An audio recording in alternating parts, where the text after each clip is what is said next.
Sasa hivi nasubiri comment za waja sasa. Mesha watongoza wamekataa. Leo nimekuja kwa demo wangu, kanikaribisha kwake, afu mtu anakuja, "Sijui nini anza comment mimi nitakuja kutukana mtu." Sasa hivi hapa nasikiza tu majibu yao. "Hey baby naambia wewe baby koma." Kudadekisha post nani mtoto amekaa ametulia hapo na yeye enjoy. Kwa sababu kama nimefika kwake kuna si uhakika kabisa. We, naomba unifute. Futa hiyo post, futa.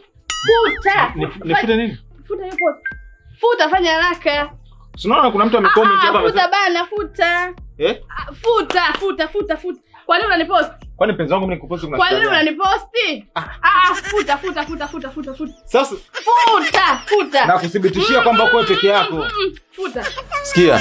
Mimi sifuti sawa kwa taarifa. Nimekwambia futa. Nasemaje? Futa hiyo status, nimekwambia futa. Nasemaje? Mimi sifuti. Iwe mafuta, iwe mputa, utajua mwenyewe. Nasemaje? Mimi ndo niliyeposti. Wewe nakuuma nini? Wewe ndo unalipa kodi?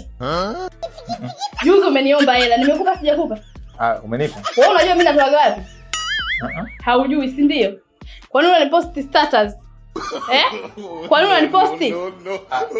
Haya, bosi wako akiona. Haya, ndo anayelipa kodi hapa.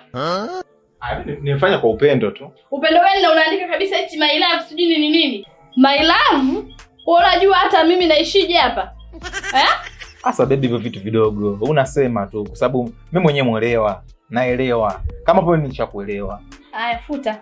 Nafuta. Futa. Haraka. Nini? Bosi amevio. Ushaniharibia. Ndio unachoko. Tutakula wapi? Ila ka comment nice kapo.